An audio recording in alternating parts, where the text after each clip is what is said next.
You're live. We're live. All yours. So we're resuming our testimony, House and Senate transportation with Commissioner of DMV and are ready to go through your budget. Great, thank you, Chair. Chair Walker, members of the House and Senate. All right, I give that same back that Secretary just speaking. So again, Andrew Collier, Commissioner DMV, here to present the FY 27 budget. And as both committees will see, we don't have significant changes from our last year budget presented here. So we'll jump through. We'll go to the second slide here. This is just showing budget versus actual for FY 26. Just a snapshot where we are right now. Though we've only gone through 40.9% of our budget, don't worry, everything is planned to be spent for our contracted services, just our billing's been a little off. Slide 3, this is a snapshot that I'm sure some of you saw with the economists, state economists, where our funding for DMV is split out in the pie graph.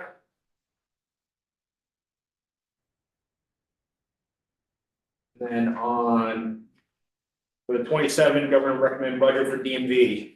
So we are showing an increase in our personal services, just like all other departments, our salary and wages going up with our contract services, and then the additional fringe benefits that go along with that. Then we're also showing a 1.33, if you're looking on personal services on the right, 1.33 million increase in our contractual services. And that's a mixture of grants that we're just showing here on paper, and then just our increases on some of our contracts that we have. Still on the right-hand side of that paper, on the operating costs, we're showing a net decrease of 1.33 million. And this is a large part driven by a change in the credit card fee structure, which we are going to be doing along with some other enterprise across state government, but specifically DMV. The credit card fees will no longer be absorbed by the DMV. This will be passed on to consumers. I want to make it very clear that with our new FAST program, ACH within our contract is covered in the fee with that. So Vermonters would have a free option to use ACH paying online. Also in all of our locations, checks are accepted, and then cash is accepted at our full-time locations, our mobile sites. We don't have that ability, though I've asked our operations director just to start having discussions on if that's something we can change going as we've changed our business models, if that's something we can implement in our mobile units. We're showing in just some highlights from the operating costs, SIDLIS, which is a commercial driver's license information system. There was a fee that we paid through AMVA, which is the National Association of Motor Vehicle Administrators, and they have a connection point to the federal government DOT system for our driver's license for CDLs and other programs that we use. But this specific fee is coming back. We didn't have this fee previously, and they brought this fee back, so we do have to account for that. We are upgrading some security cameras in that first line item. Some of you might have heard Delaware recently had a shooting at DMV location. Kentucky had one again last year. Again, safety is paramount, and we've identified some gaps just in how we view our office, both from money transaction, and then just making sure we capture. God forbid anything bad happens, we at least get a tactical video. And then on the bottom bullets there, we are just aligning to what we're seeing as the actual costs in the current budget year.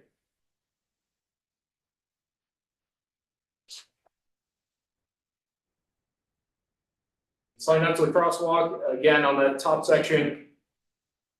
We're showing that largest increase being in our contractual third-party services. Is there any way you can blow that Yeah, up? it's a little bit. I mean, I even here on the paper, I'm looking at a younger chairman than me and his arms aren't long enough. You have to take a picture of it and then magnifying glass there.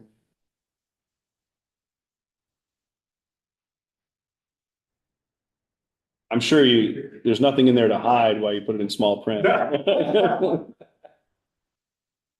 Absolutely not.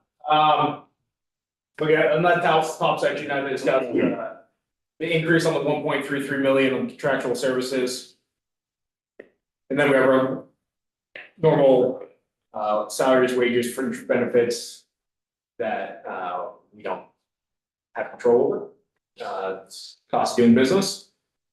Then further down, just a breakout of our operational funding. As you can see, kind of working from the bottom, repair and maintenance kind of working up. We're just reallocating the funds to align with what we're seeing as the actual spending. As we resetting. Then the credit card fee from the decrease of the 1.8 million. That's kind of that big line item. The operating.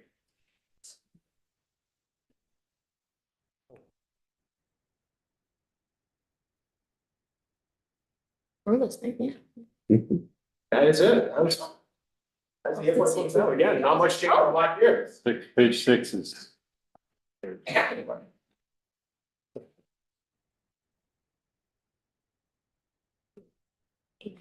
Biggest change in this is credit card fee. Yes. And there are no new initiatives anyplace. I mean, we should have a few, oh, sorry. No, go ahead. No, I'm good. I was gonna change the conversation in a different direction, but please feel free about if there's questions about this. Thank you. Well, things are going well in the division, so that's terrific. Just two questions. Will customers know that they're going to have to pay start the transaction? Yeah, so as we do, we're trying to do with all of our new things is broadcast that out. And we're gonna, once we get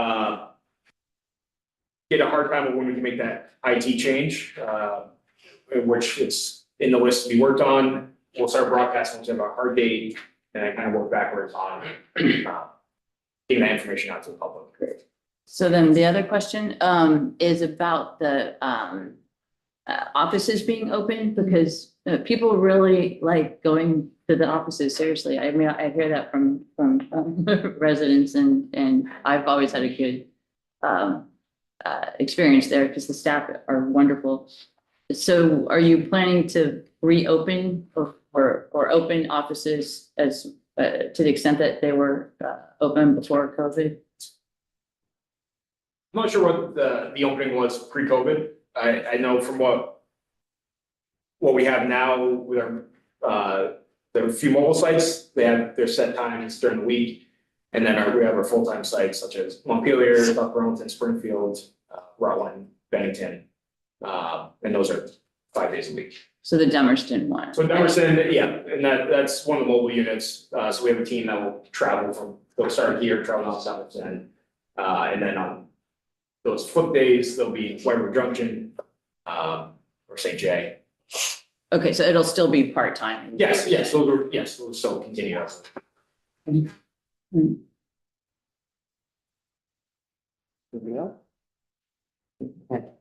you, Mr. Chair. I was surprised to see that there was no recognizing of the calls for reduction in safety inspections in your budget. I think we've been hearing a lot from our constituents about the desire to move away from every year passenger vehicle inspections. And I was kind of hoping we'd see at least like a proposal or a consideration of that in the budget. And it looks like that's not the case. I'm wondering if you could speak to if you. Sure, and we are ready to discuss that in committee outside the budget. Okay. That was a larger conversation. It's hard to pinpoint within the GovRec budget on best way of approaching it. I think there's different ways to go about this conversation, so. So that you would say this not having a decrease in that budget does not reflect a willingness to have a larger conversation. Exactly, Okay, exactly. that is very. We are excited to have that conversation. Oh, okay, me too.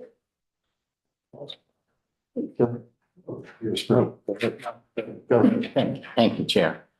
Just on a follow-up on that too, it'd be good to have a good discussion on inspections because it's out there. There's a lot of people with a lot of opinions. And one of the things that comes back is we kind of understand how much income comes in to the DMV, but we don't really know what the costs are to run the program. And obviously, we'll need to get some folks in who provide the inspections and have discussions with them too. But I'm hoping that we're able to start to look into that. So, Go ahead. On the fee for space, is that basically your fee, small increase for fees for space, is that at all because of the return to office or just normal increases that BGS has given you?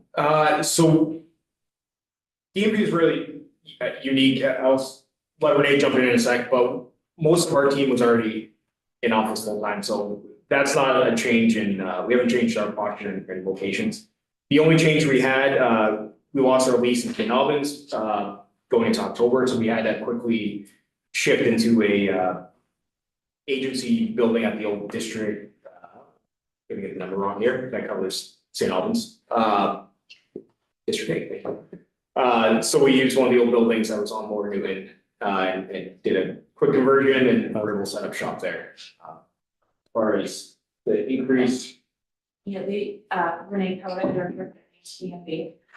The increase is strictly the internal service fund, that would normally increase. So the return to office did not affect these costs.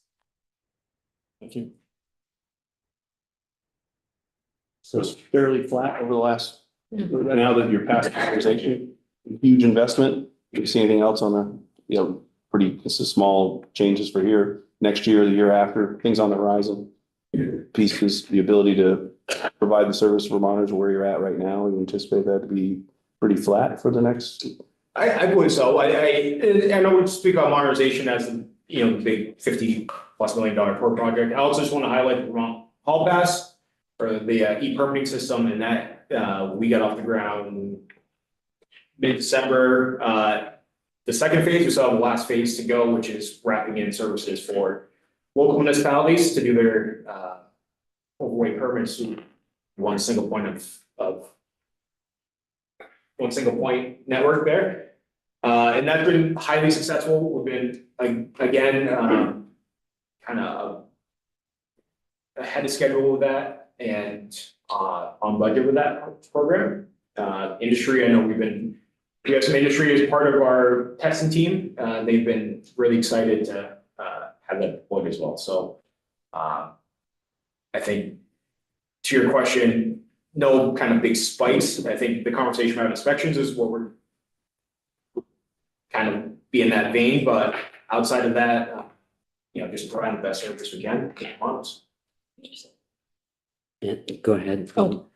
Go ahead. Oh, thank you. I did just want to know, because I think it struck maybe not the intent cord, the comment around security cameras. But I do just want to understand, you're investing $100K in the security cameras at our DMV offices with the intent, if I understood what you said correctly, with the intent to document if there is a violent incident. Right, and we have them now. It's kind of just upgrading and repositioning what we have. So the current setup is not capturing some things that we need to capture. Okay.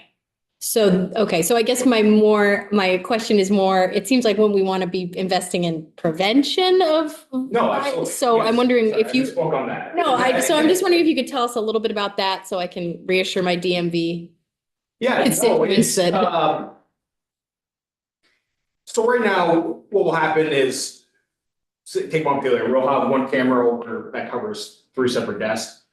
And it's for the benefit of both employees and customers if there's a transaction where both on a security front and then both on a transaction front. So if there's money that's miscounted or in that, a lot of times the way the camera is situated, you can only either a body's blocking part of it or you see half the transaction and it's just fixing the way the current layout at some of our offices have where the cameras are situated. So it's just improving visibility, both as a safety, as a prevention, But I guess I'm, it's not really, it's not any change of what we currently have, it's kind of fixing what we had, so it's actually viewable.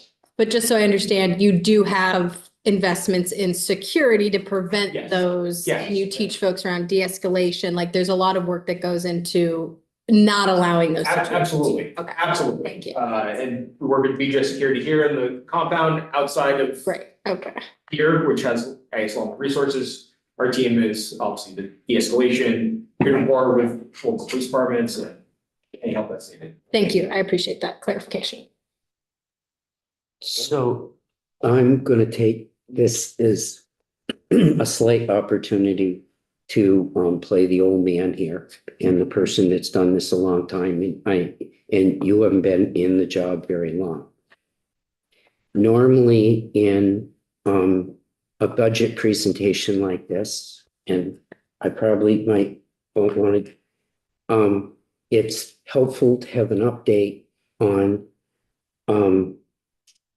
wait times and the customer service people. This is the one chance of the full year where we get to talk about budget and we get to talk about how our constituents are being serviced as they come in. And some overall picture, an upfront picture for me is helpful about that and what is going on in there. If you have anything that you can add to that.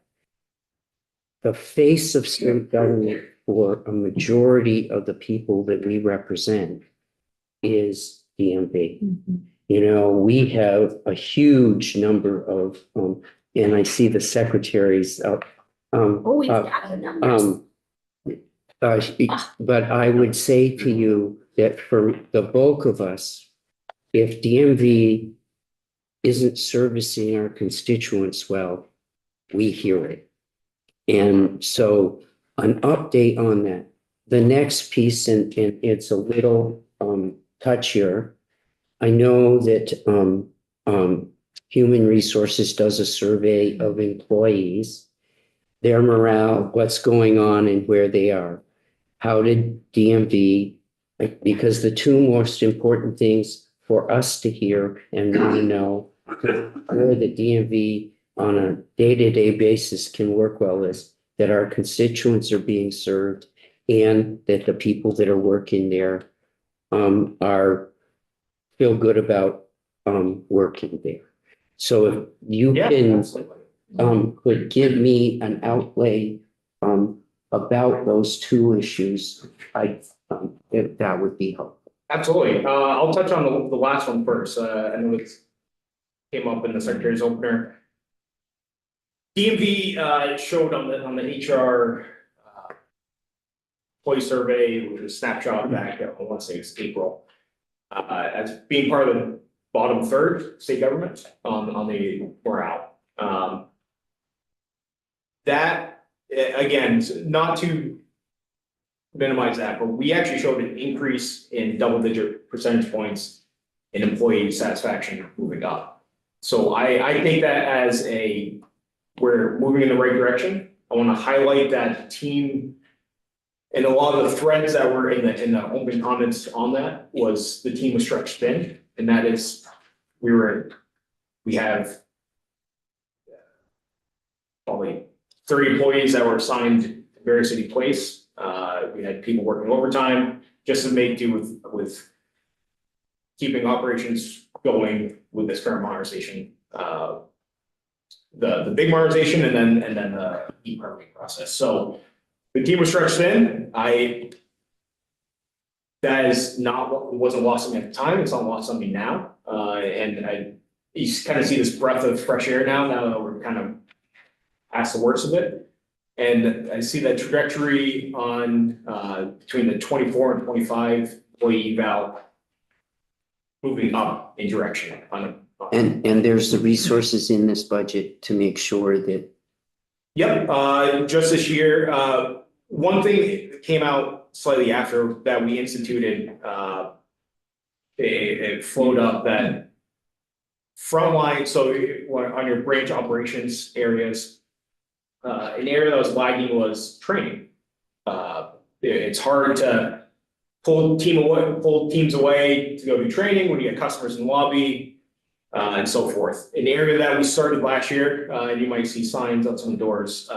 One, there's a third Wednesday of every month. We identified that as being the slowest time historically for DMV offices. We open an hour later during that time, and it allows supervisors to meet with teams directly, update on training stuff, just make sure everyone's operating on the same page. It gets that, instead of doing piecemeal trainings, some people are hearing some things, might have a different question in a different group, but the first group doesn't hear it.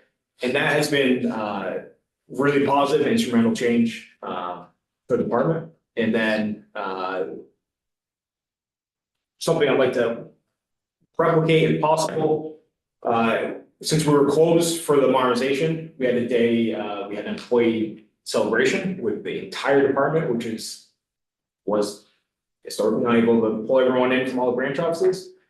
And that was just those little small things on top of just making sure employees have a voice and able to address concerns and management and hear management kind of the direction we're going. So we are eye on that, and that's a priority. I said that to both committees when I just first started, and that's been a priority for me, and the team knows that. And we are making sure employees are, I mean, that's our greatest resource. And they're the ones when Senator Aaron, when you said your great transaction, we had your daughter doing the driver's test. That's the face people see, and that's what we want to make sure we are appreciating those employees to the extent we can. To your first question on wait times, so if you come in with if you make an appointment. And I mean this just general, you give us a picture of the service levels for people, and are people happy coming in and Yes, absolutely. Employees or public, sorry. of the public? Public, yes. We're No, we're all here to serve the public. The public as a whole has been extremely appreciative of changes in the work that the team does. Just yesterday, I received an email, just a random email from the public. This customer is commenting that she made an appointment for 9:50 at Montpelier. Got parking, came in, it was out the door by 9:10 with the entire transaction completed. And she was extremely ecstatic and thankful for that. That's not out of the norm. We've been hearing a lot of great comments with the new system, with the new scheduling system. I know we touched on last year, it showed a slight increase in the time that a customer might be at the counter, but I think it's important to notate that customer's walking out with all the documents in hand. Instead of being there for just a couple minutes less, but having to wait 6 weeks for that mail to come through with their title, registration documents, the license we still have to print, unfortunately, the actual license itself. But you'll have a temporary license if that's what you're in for the services. So we're seeing, if you have an appointment, almost instantaneous being served at the window. If you don't have an appointment, and we try to broadcast to the public, please make an appointment. If you're on a tight timeline, reach out, we'll try to get you in. And the reason for that is, again, just what the first story I just told about the customer that had emailed me, we can get you in immediately. A lot of the work on the back end of the system is already processed, documents, and so when you come up, it's a short, very short window that you're interacting face to face, and then we can get the person. Certainly, if you are walk-in, we will take walk-ins, and we do. It's just we can't control the time frame. I think it's probably about 40 minutes or so on average for wait time. But we will still service people that walk in, but we do advocate for people to make an appointment. We're trying to amplify that as much as we can. Okay, On that, what day did you collect on that? So you say you have time on how much, you have data on how much time to spend at the counter? Do you have overall wait times? Do you have? Yeah, so we have a weekly breakout that happens, per week that I get. On what is it, total wait time and total wait time at the desk? Do you have other data? Or is that the only two? No, it's, Yeah. yeah, it's a whole bunch. Wait times, different types of transactions, percentages increase, call volumes. I think it was last year, maybe. I guess so you weren't here the year before. So we talked about, is there any effort to reach out like a survey? Because you're getting these letters. Maybe, I assume you get people that are mad and happy that send you letters or emails, but I wonder if there's anything else DMV has done to try to see what the reaction is, like a customer survey, like. Yeah. You had this reaction with DMV, give us a score, give us something. So it's more random. So we have a rate card, which, we try to populate into the system. I discussed last year, doing a kind of online, if you're on our portal, customer satisfaction survey, that's there. That's, When I brought that up with the team, it was middle of the organization, and yeah, I was told not right now. So that is on our, it is on the list for something. It's just, we couldn't. It was just kind of one thing too many. I think that would be helpful information to Senator Westman's point, like what is those that are interacting, what is their general feel? That would be great. Thank you. Thank you, Mr. Chair. What is the average wait time to get, if someone reaches out to get an appointment? What is the timeframe for getting an appointment? I don't have the exact metrics on it. It varies on the type of transaction as well. I wondered about that. Yeah. But prior to December, it was pushed out quite a ways. I mean, we're seeing people with up to 60 days. We have that number significantly down to now. I don't want to give you the exact metric, but it's significantly, within a couple weeks at most, getting people in. Anybody else? Could we get the numbers? Could we get, Yeah. could we get like your weekly, I mean, we don't need a weekly, but it would be nice to see like Yeah, a we year. can snapshot our rate. Yeah, a snapshot of that. And if budget is our one time a year where we get, and the most important things we do is service to the public, and your desk is one of the most public places that our constituents come to.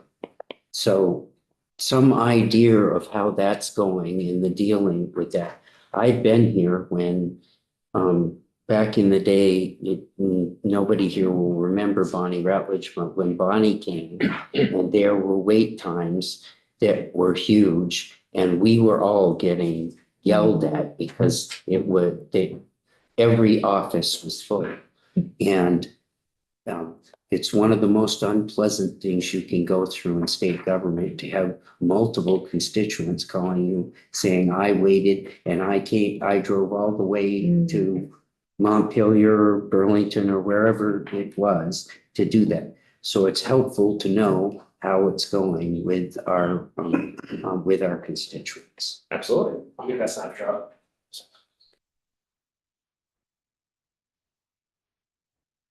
Representative Byrd? Yeah, I just wanted, and I want to thank you, Commissioner, for your help with my constituent who had a very hard time getting an appointment. And could only get an appointment in Bennington, and it was wondering the amount on the job was elderly. And you helped him to get an appointment, but I'm just hoping that, that was the sort of aftermath of the modernization and hoping that things are better now. The one thing that he was surprised was that he had an appointment when he went to Dummerston. He found out that he just was put in line with other people, that the appointment didn't really matter. So I don't know if that's getting sorted out or whatever, that he just got put in a line as if he had just come there randomly. Just want to make you aware of that. But No, thank you for that intel. I would say prior to December, there, and we've improved signage too, and I tried testing this out in South Burlington, where we didn't have a clear signage that if you had an appointment, you don't have to wait in the line. In that, and so we've improved, again, signage, and we're just, we're trying to do a better job of communicating the improvements that have been made, and you're seeing that, and we're, so that's all. but I want to also say, keep it clear of your help in helping you get the so when that happens, it's us. Thank you.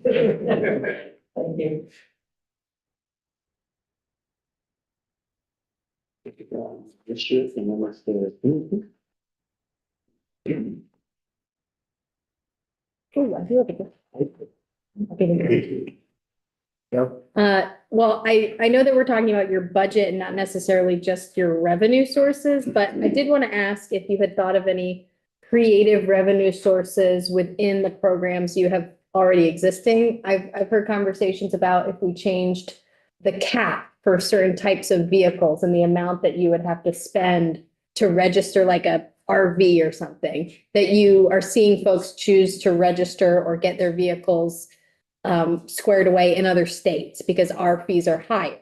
But perhaps if we reduced the overall fee, we'd have more revenue because people are coming over to our state to register. So a lower amount per transaction, but overall higher transactions because folks are choosing to have that type of vehicle registered in state or getting its proper documentation in state. Did you consider any changes to either the caps that we have on like large RVs or even some commercial vehicles to try to actually have the effect of getting more revenue, perhaps?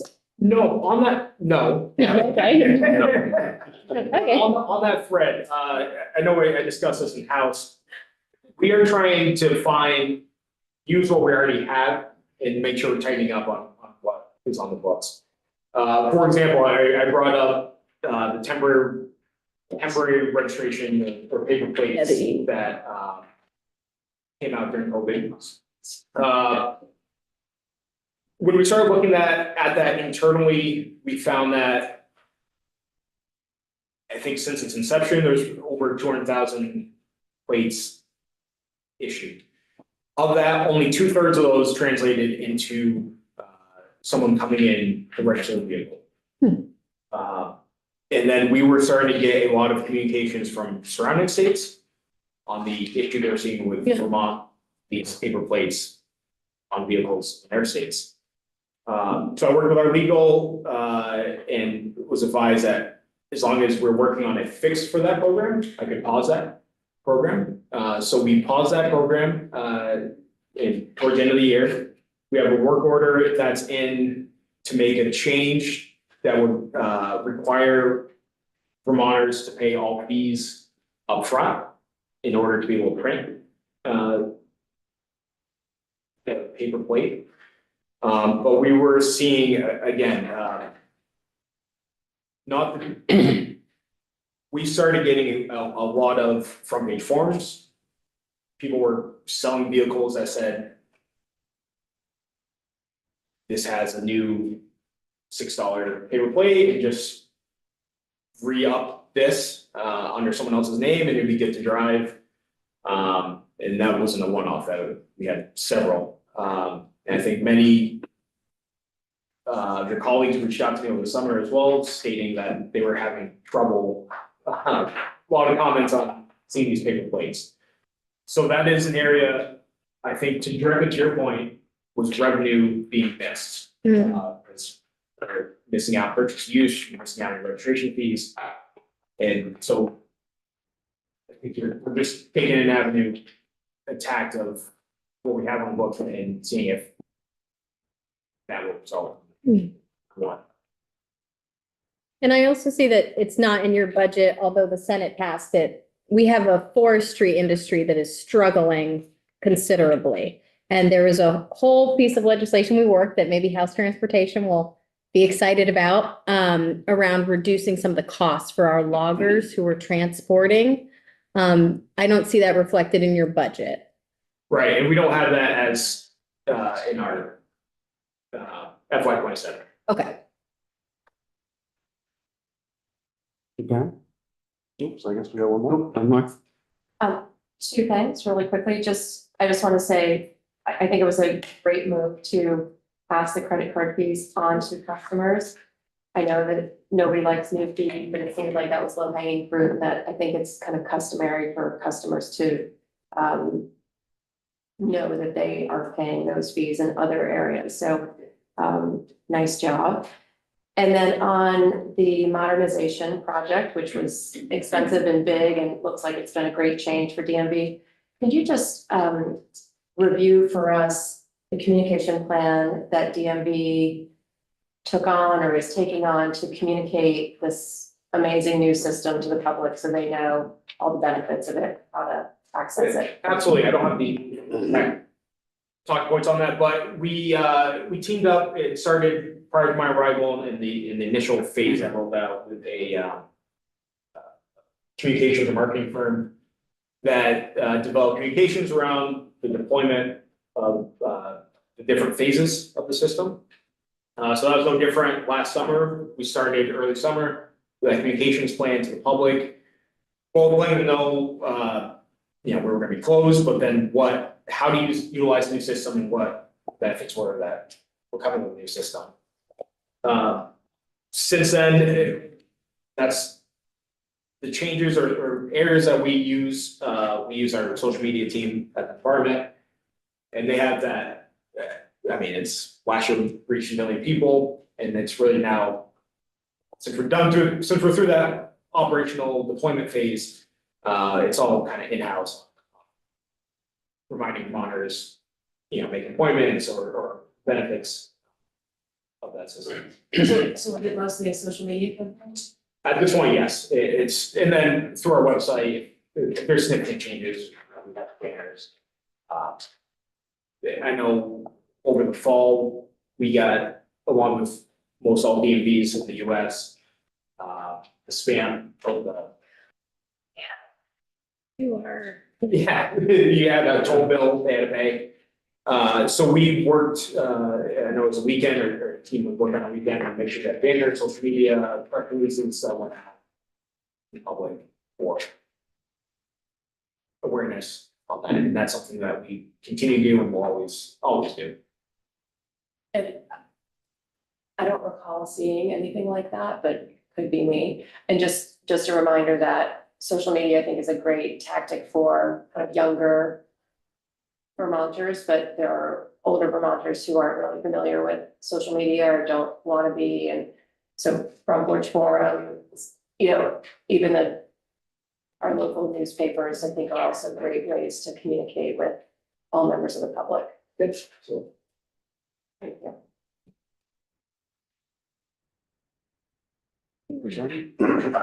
Thank you very much for your testimony today, and congrats on the implementation and modernization program. You could have used an opportunity to talk about all the work you did with the license renewals last year at the request of these